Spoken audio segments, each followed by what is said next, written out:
Just a few weeks ago, I rode WILDCAT'S Revenge. This has been anticipated for years now, and seeing it on the drive up into the park felt surreal. This massive coaster has some of the craziest elements you'll see on an RMC. But is it as good as my favorite coaster in the park since 2018, Sky Rush? Find out in this full, in-depth review of WILDCAT'S Revenge.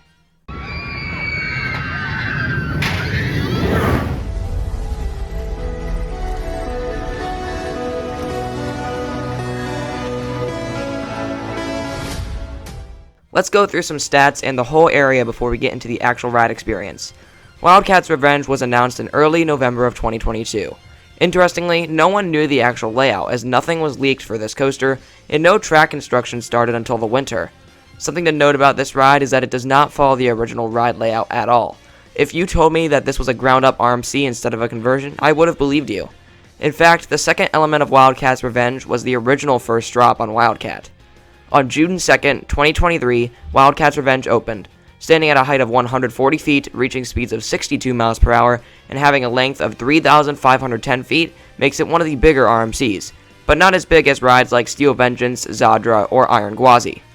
However, this ride still packs a punch that can rival those ride experiences. Walking up to the ride, unlike most of the major coasters released nowadays, there is no big entrance plaza. Instead, there is a small sign on a narrow pathway right where the original entrance was. In addition to the sign, some of the original WILDCAT coaster track stands with it.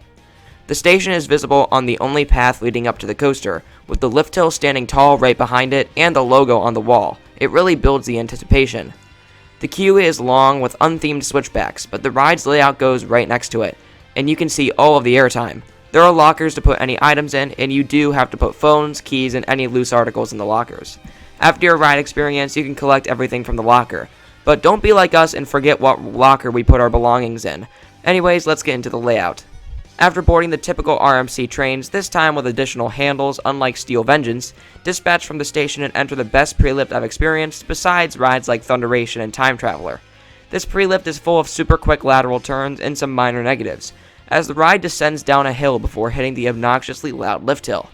This lift is slow, like the Beast, so the train in front can clear the brakes before the lift hill speeds up, as there is a separate unload and load station. After climbing up the max height, you drop at an angle of 82 degrees. This drop is incredible. Near the back of the train, you really get whipped through. It's definitely not a long drop, but you get some good sustained floater. Afterwards, you ascend into the world's largest underflip, one of the main marketing points of this coasters, and in my opinion, this is one of the only dead spots on the ride. RMC has killer inversions, all of them providing good negatives, but this one wasn't as great as the others. The underflip has some decent hang time on the exit, and the turn is pretty intense in the valley, but it doesn't provide as good of negatives as the other inversions on the ride. However, it was still a fun element. The turn was very intense in the valley, and then you reach the strongest airtime moment on the ride. This airtime hill is absolutely massive. It's full of sustained ejector for a good 3 to 4 seconds, and it feels like it lasts forever. The train absolutely hauls over this hill. After slamming back down in the positive-filled valley, riders descend into a wacky off-axis moment. This is nowhere near as good as Wicked Cyclone's off-axis hills, but it provided a fun ejector pop to the side before entering the first of 2 wave turns. This was the weaker and slower of the two, however, this is still a fantastic wave turn. Any sideways airtime moment is a win, and this is no different. Riders dive back down and enter my second favorite moment on the ride. This zero-G stall was absolutely massive. I've never ridden a zero-G stall of this caliber, and you can really feel the restraint catch you as you fall back down.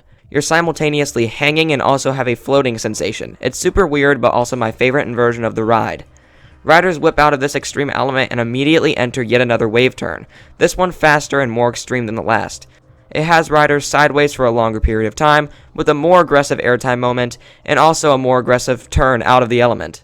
I predicted this next moment to be the best element of the coaster, and it's officially my favorite feature of WILDCAT'S Revenge. This double down is like a normal double down, except there's an unbanked turn in between each hill. Take the already incredibly aggressive double airtime moment, which throws riders up into their restraint, and put a lateral whip in the middle, pushing riders to the side while they are flung upwards.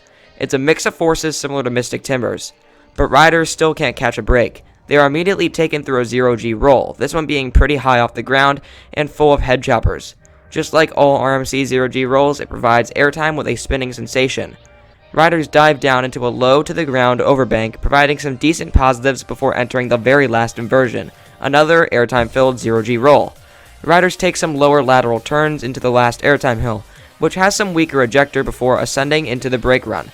However, the coaster has one more trick up its sleeve, an unexpected lateral whip into the brake run, which can really catch people off guard. Now that we've gotten through this insane layout, let's get into some categories.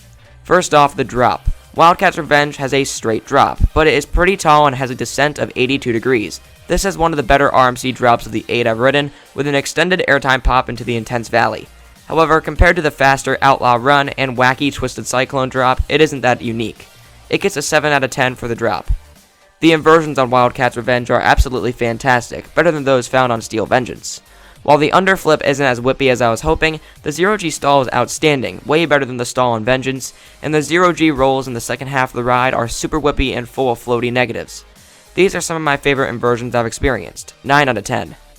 Up next, the airtime. Unlike most RMCs, WILDCAT'S Revenge isn't focused on airtime, rather more intense elements like lateral and positive filled ones. However, the airtime it has is super powerful. The best moments are the super strong camelback, the wacky double down, and all the twisted airtime moments in between. Each one throws riders into their comfortable restraint, and that camelback has airtime lasting for 4 to 5 seconds, 9 out of 10. And WILDCAT'S Revenge has got to be the most intense RMC I've ridden, and I've experienced rides like Lightning Rod. I still haven't ridden Iron Gwazi, so that might change things, but for now, the crazy laterals on most turns, especially the double down and last bends, and the positives in each valley are the strongest I've experienced on an RMC. They throw riders down in their seats and sideways, the strongest positives being the one in the helix after the third inversion, or the valley after the second wave turn, 10 out of 10. Transitions are up next, and there aren't as many rapid transitions as compared to other RMCs like Storm Chaser or Wicked Cyclone, but WILDCAT'S Revenge has some of the smoothest transitions out there. Even Steel Vengeance has weird kinks in the track, most notably after the fourth inversion, but WILDCAT'S Revenge has 0. The transitions are smooth, floaty, and pretty quick, 8 out of 10. The final category is pacing, and this ride is phenomenally paced. There are 0 dead spots on this ride. The worst part of the ride for pacing is right after the underflip, as it loses some speed on that turn, but it immediately picks back up with the camelback.